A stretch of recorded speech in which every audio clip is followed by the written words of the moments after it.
안녕하세요. 올랜도 킴입니다. 오늘은 엔비디아의 실적 발표 시에서 체크해야 될 사항이 어떤 것인지 거기에 대해서 한번 알아보겠고 구독자님 요청하신 종목에 대해서도 알아보는 시간을 갖도록 하겠습니다. 자, 엔비디아 실적 발표가 있을 건데 그 실적 발표 후에 기대 프리미엄 자체가 주가에 부담을 주고 있다 이렇게 말하고 있고 애널리스트들이 주목하는 부분은 다음과 같다 그렇게 이야기를 하고 있는데 어떤 부분에 주목하고 있는지 그에 대해서 한번 살펴보겠습니다. 자, 엔비디아 같은 경우는 지난 한 해 동안에 뛰어난 수익 실적 이런 것들 월가의 기대치에 프리미엄을 더했다 이렇게 말하고 있고 이로 인해서 실적 호조의 기준이 높아져서 분기 재무 보고서에서 주가가 긍정적으로 반응하기가 상당히 어려워졌다 그 이야기를 하고 있죠. 그래서 위스턴 넘버라고 이야기하고 있죠. 기관투자가들이 하우스들이 원하는 그런 자기들의 속삭이는 넘버가 있다는 겁니다.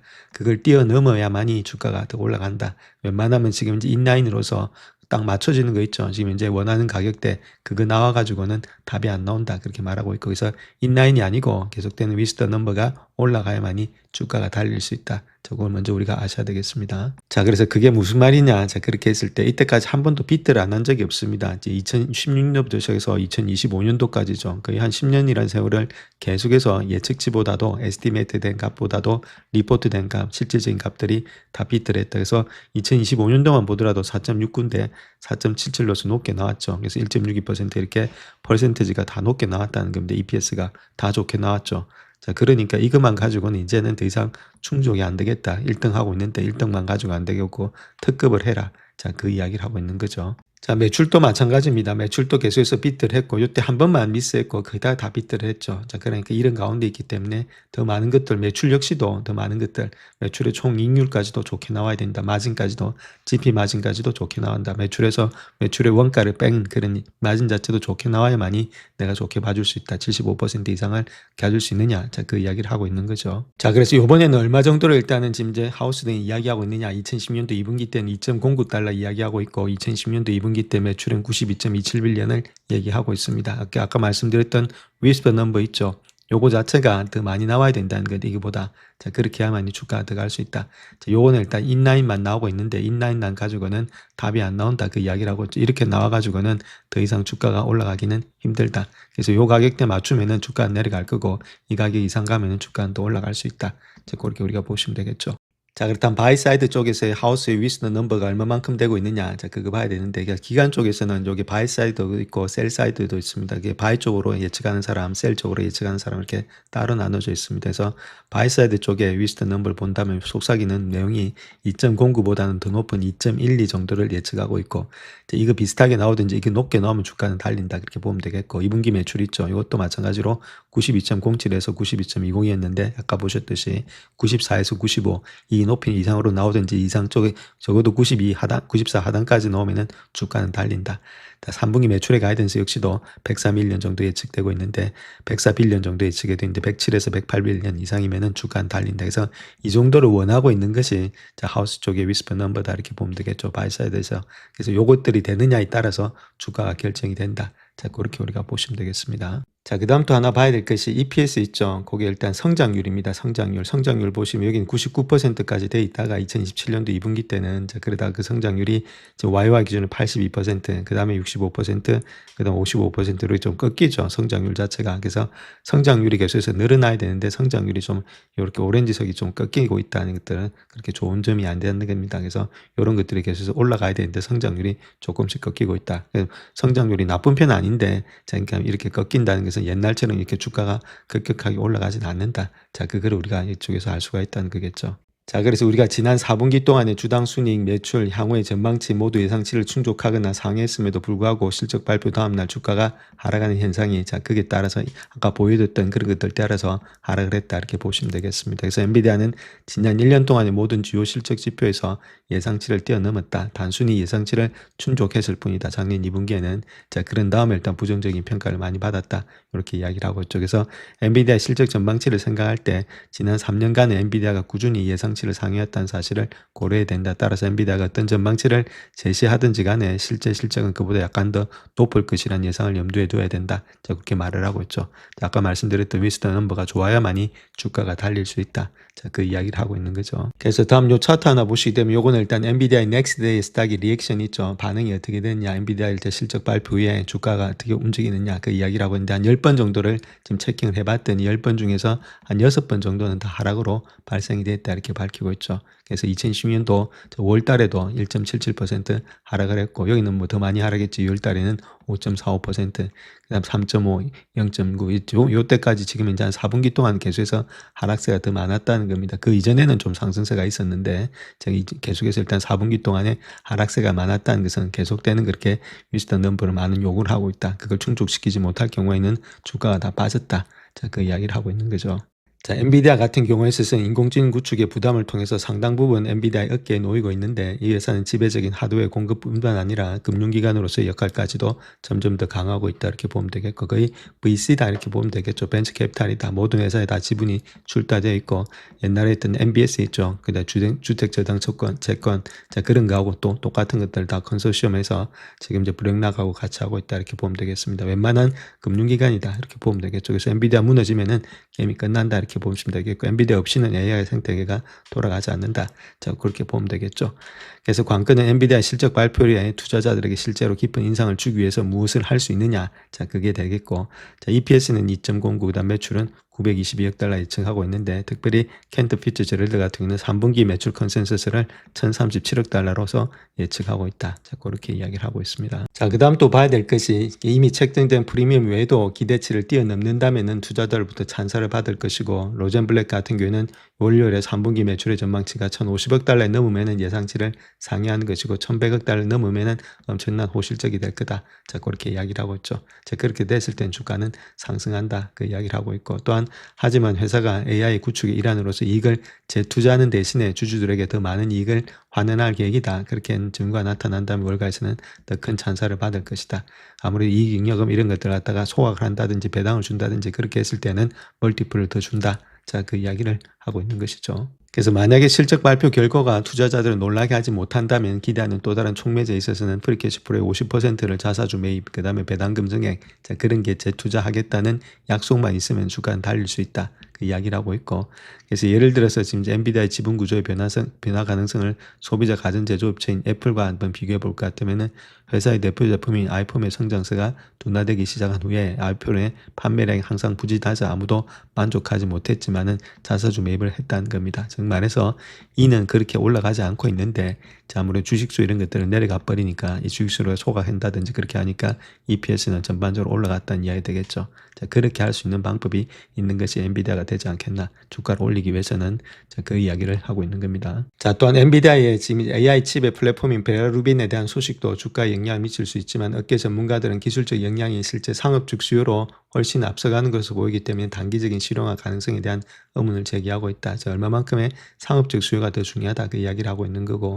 자, 그런 기술이 존재하는 것 자체는 멋지고 그런 기술이 있는 것도 즐겁지만 누가 사용할지 비용을 지불할지 얼마를 지불할지 하는 불확실한 부분이 많다는 거겠죠. 그래서 이런 것들이 더 중요하다는 이야기가 되겠고 자, 이번 실적 발표에 엔비디아 주가가 어떻게 움직이든 이번 수치는 인공지능 붐에 힘입어서 상승세를 타고 있는 글로벌 정시의 건전성에 대한 중요한 신호를 적시 보내줄 것으로 예측이 되고 있다. 자, 그 이야기를 하고 있습니다. 자, 엔비디아의 실적을 통해서 우리가 알 수 있는 것은 AI 선두주자라는 거죠. 자, 그로 인해서 지금 사스 관련된 주식에 지표 역할을 하고 있다. 소프트 관련된 주식에도 지표 역할을 할 뿐만 아니라 GPU에 대한 반도체 수요가 여전히 견조한지 여부도 알려준다. 그 전반적으로 모든 것을 알려줄 수 있는 것이 엔비디아다. 자, 그 이야기를 하고 있죠. 자, 이번에 실적 발표를 통해서 우리가 봐야 될 것이 한 5가지가 있습니다. 첫 번째로 봐야 될 것이 총이익률이 있죠. GP 마진이 방어가 되고 있는지. 그래서 지난 1분기 때 갭 기준으로 했을 때 총이익률이 74.9%였죠.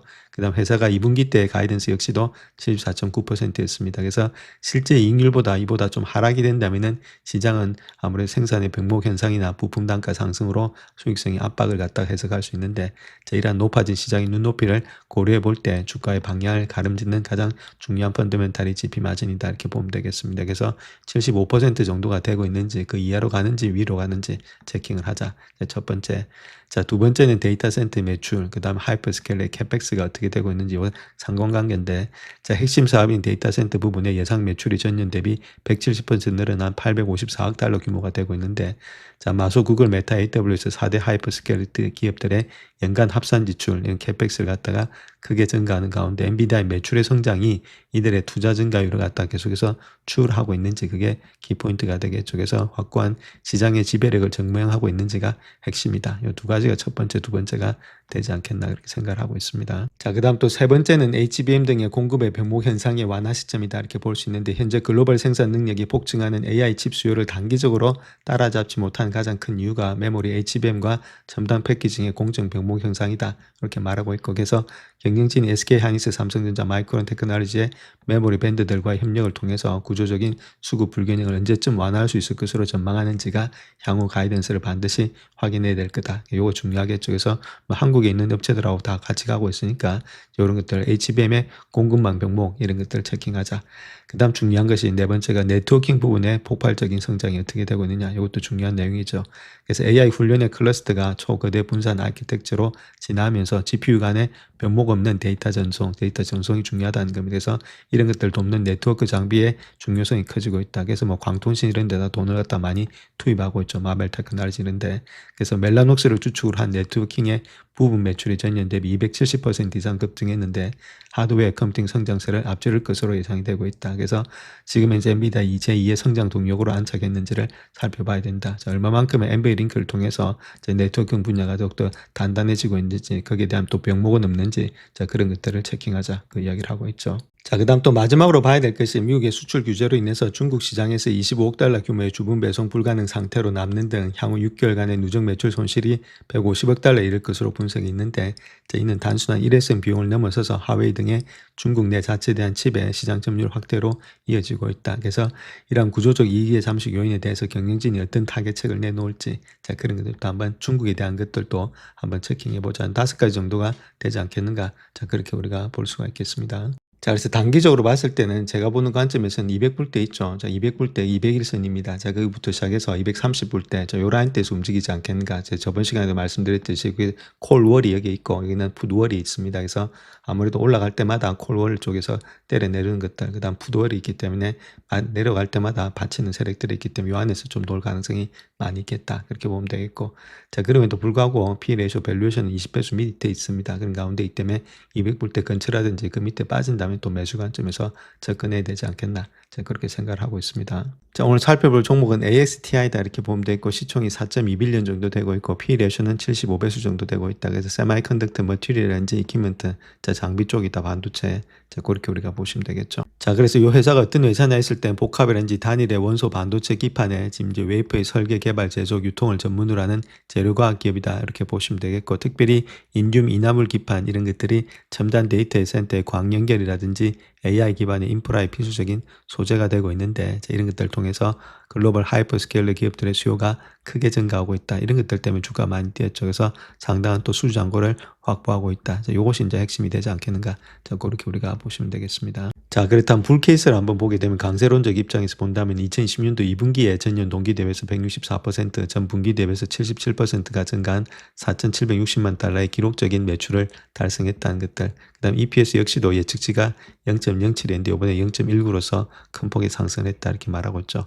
그래서 아까 말씀드렸던 인화인둠이 있죠. 요거 부르기는데 IMP라고 부르겠습니다. IMP 매출이 800기가와트라든지 1.6 트릴리언 트랜시버에 대한 AI 데이터 센터의 광연결 수요에 힘입어서 그 광연결 수요가 상당히 많다는 겁니다. 결론적으로서 2분기에 회사 기록인 3,070만 달러를 달성했다 이렇게 말하고 있고 그래서 2010년도 말까지 IMP 매출의 런레이트 매출의 실행률이 6천만 달러, 2027년도까지는 1억 3천만 달러를 목표로 하고 있다. 상당히 많이 증가될 수 있다. 고무적인 회사다 이렇게 보면 되겠죠.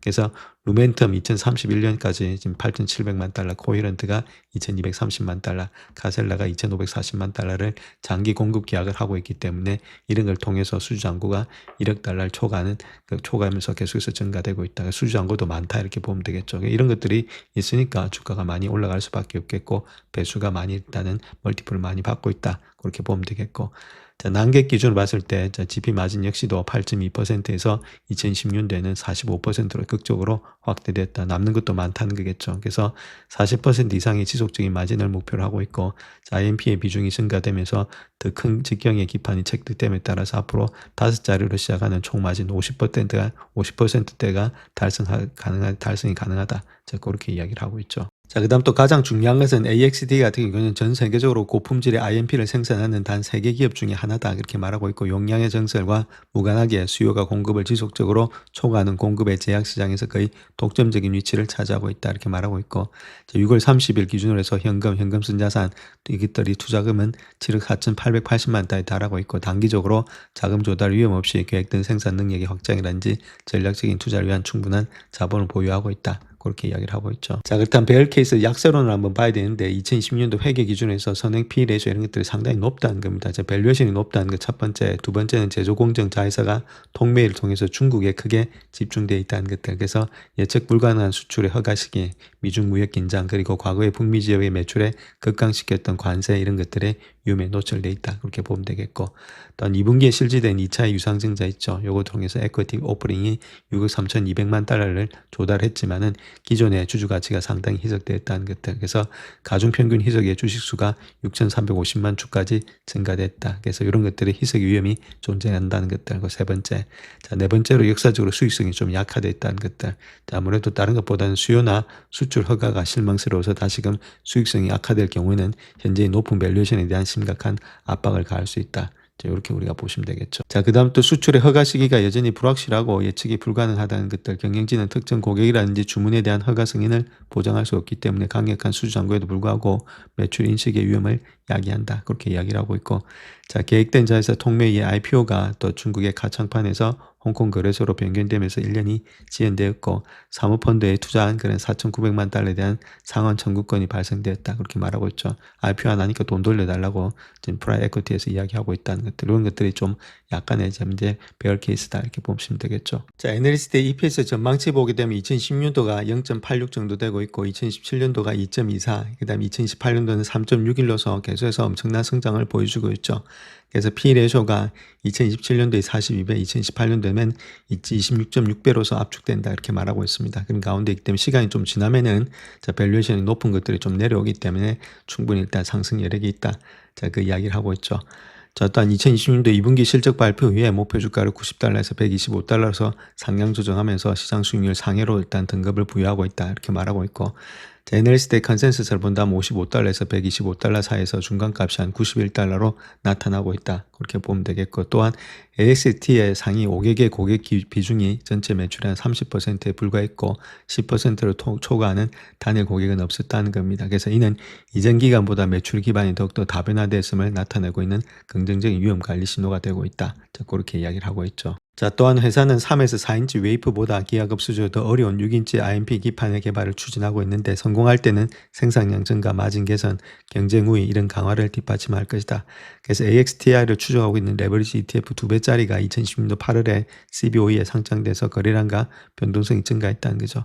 주식이 5년 베타는 1.93이고 52주 변동폭이 2달러에서 143달러나 되고 있다. 자, 자회사 진매는 이제 고순도의 인듀을 자체적으로 정제해서 AXT가 핵심의 원자재 투입을 직접 통제할 수 있게 하고 수직 계열화된 공급망 우위를 더욱더 강화하고 있다. 자, 이런 것들이 조금 더 아무래도 좀 인사이트 있는 그런 영향력 있는 것들이 되고 있다 이렇게 보면 되겠죠. 그래서 여러 가지 모습 속에서 일단 상승은 계속해서 될 가능성이 많은데 좀 밸류에이션에 문제가 있다 이렇게 보시면 되겠죠. 자, 그래서 현재 밸류에이션을 보게 되면은 지금 섹터 중간값이 22배수인데 얘가 75배수나 받고 있죠. 그래서 상당히 좀 고평가되어 있다는 겁니다. 물론 성장이 많으니까 밸류에이션 많이 줄 수 있는데 평균값보다는 좀 많이 형성되고 있는 것이 현재 밸류에이션의 문제가 되고 있다. 그렇게 말하고 있죠. 그래서 현재 일단 밸류에이션 한번 볼 것 같으면 38불 정도 나타나고 있는데, 페어 밸류가 실질적으로 봤을 때 EV 비타는 한 40불 정도, 그 다음 EV 세일즈 같은 경우는 44불 정도 되고 있다 이렇게 보면 되겠고, 그러니까 전반적으로 봤을 때 거의 뭐 한 40불 정도가 되지 않겠는가. 자, 그렇게 볼 수 있다는 거겠죠. 자, 그래서 현재 차트를 보게 되면 뭐 40불대 요 라인대를 이야기하고 있는데, 제가 보는 관점이 이까지는 아니고 지금 P 레이쇼를 봤을 때 현재로서는 한 42배수 정도 되고 있으니까, 자, 아무래도 요 라인대 있죠. 그래서 55불대가 아무래도 적정한 라인대가 되지 않겠는가. 현재 모습 속에서는 자, 그렇게 보고 있는데, 자, 길게 보시는 분들이 있죠. 그래서 P 레이쇼를 봤을 때 지금 아무래도 이익이 계속해서 증가된다는 겁니다. 이익이 증가되면은 밸류에이션 자체는 계속해서 내려갈 수밖에 없겠죠. 그래서 시간이 지나면은 이런 것들이 어느 정도 밸류에이션이 정당화가 될 거다 그렇게 보면 되겠죠. 그래서 정당화되면서 그때부터는 주가가 다시금 반등하지 않겠나. 제가 그렇게 보고 있습니다. 그래서 시간은 좀 걸릴 것으로 보여지고 있다. 이렇게 제대로 된 더욱더 주가가 많이 올라가기 위해서는 밸류에이션이 지금 정당화가 필요한 시간이 되고 있기 때문에 약간의 눌림 부분이 있을 수 있겠지만, 주가 자체가 여기서부터 막 급락을 한다 이렇게 보는 건 아니겠고 기간 조정이 좀 필요할 때다. 자, 그렇게 말씀드리겠습니다. 영상을 끝까지 시청해 주셔서 감사합니다. 영상이 도움이 되셨다면 구독과 좋아요 부탁드립니다. 감사합니다.